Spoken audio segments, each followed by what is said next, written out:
Hi everyone, welcome back to the Hailey Report channel.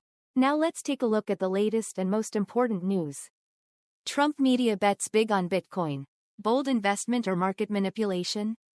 In a move that shook both financial and political circles, Trump Media and Technology Group, TMTG, the media company tied to former President Donald Trump, announced plans to raise $2.5 billion.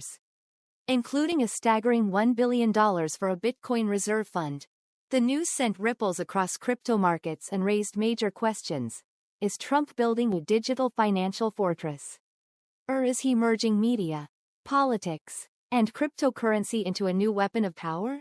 Smart strategy or dangerous gamble? With the U.S. economy deeply polarized, the dollar under inflationary stress, and trust in federal institutions eroding among MAGA voters, Trump media's move into Bitcoin seems like a calculated signal.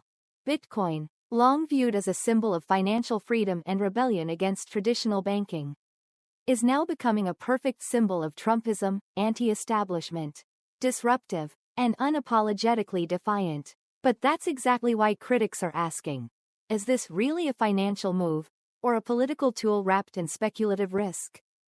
A financial weapon for the 2026 election? Picture this.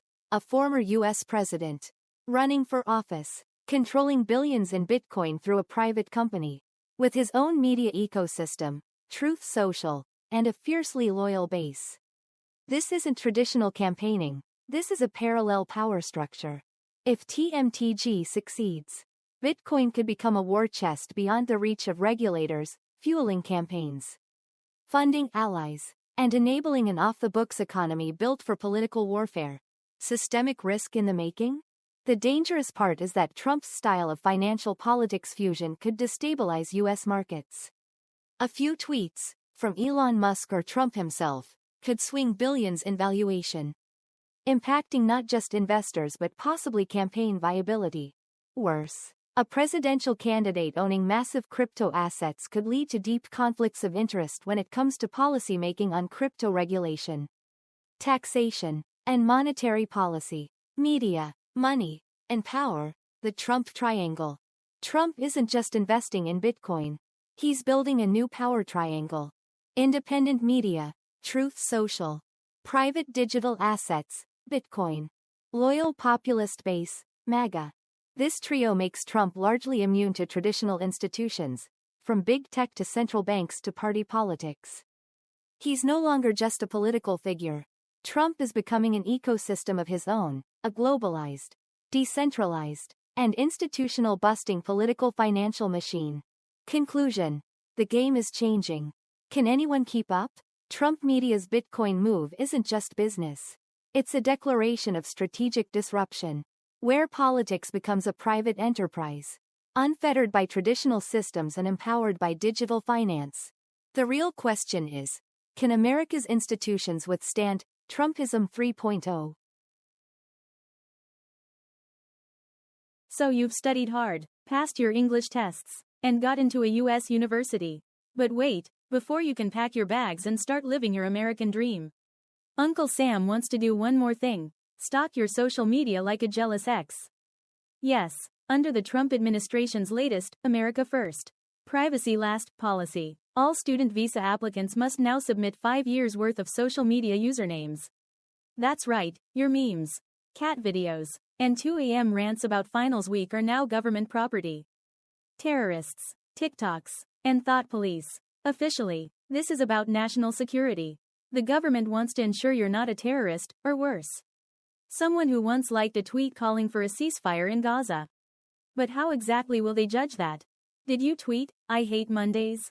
Could be code. Reposted, "Free Palestine", red flag. Shared a video dancing to Megan Thee Stallion in 2020? Might be too radical. With vague guidelines and no real due process, this policy opens the door to arbitrary decisions based on vibe checks by embassy staff. In other words, your visa fate might rest on whether a board official thinks your Instagram grid is suspiciously political. The death of the American dream. One tweet at a time. This policy could chill the enthusiasm of thousands of bright students who once saw the U.S. as a land of opportunity. Now, they're being told, "We welcome your brains, but only if your thoughts are government approved." Gone is the ideal of a free-thinking academic utopia. Now it's, come for the education. Stay quiet about your opinions. And never, ever post anything about politics unless it's fireworks and flags. It's like saying, we want the best minds from around the world, as long as they delete their social media first. What is this really about? Let's be real, this isn't just about security. It's about control. It's about sending a message: if you don't think like us, you don't study here. The US government, once a proud defender of free speech, is now acting like that one group project member who wants to review everyone's opinions before submitting. And while we're on the topic, who at the embassy is going to scroll through 10,000 Instagram stories from 2019? Is there a Department of Digital Gossip Analysis now? Final thoughts, before they're screened. In the end, this policy is a warning sign, not just to international students, but to the future of American higher education. A country that once thrived by welcoming the world's curious minds is now telling them, we want your tuition dollars, but not your truths. So next time you apply for a US visa, remember to delete your teenage Facebook posts, archive that protest selfie, and maybe change your Reddit username from Marxist Meme Lord 420 inches to Very Normal Student. Because in 2025, it's not just Big Brother watching, it's Big Border. The Pentagon under Pete Hegseth, when national defense turns into a sitcom. When President Trump appointed Pete Hegseth as Secretary of Defense, some folks said, well, at least he's a veteran. Apparently, no one thought to ask, does he know the Pentagon isn't supposed to be managed like a family group chat? Welcome to the Real Housewives of DC, Military Edition, where war plans are sent via signal, and the biggest threat to national security might just be petty office drama.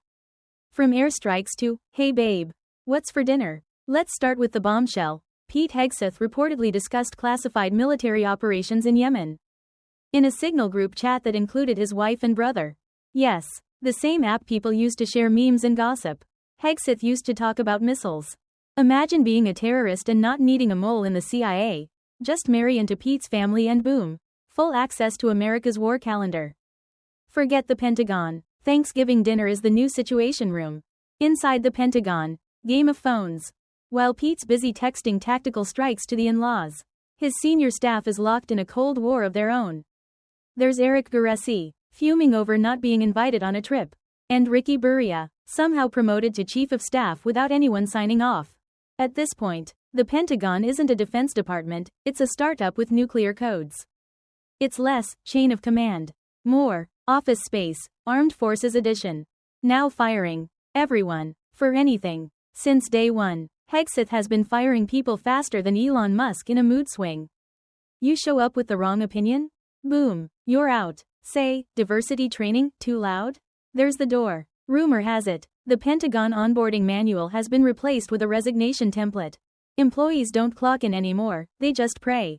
Transparency? That's classified now. After news broke about leaks and chaos, Hegseth didn't offer a press conference or even a lame excuse. Nope, he just locked the press out. Reporters who used to roam the halls are now treated like burglars with notepads. Freedom of the press, not under Pete. He thinks classified means everything, including the lunch menu. Where's Trump in all this? Glad you asked. Surely Trump, the man who once fired his Secretary of State on Twitter, would be outraged. Right? Wrong. Trump is totally fine with it. Maybe it's loyalty. Maybe Pete reminds him of himself. Or maybe Trump just likes watching someone else burn the house down for once. Final thoughts. This isn't just funny, it's frightening. You can't run the most powerful military on earth like a group chat.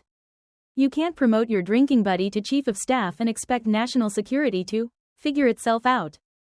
And you definitely can't mix nuclear strategy with family emojis. But here we are. The Secretary of Defense is running the Pentagon like a reality show.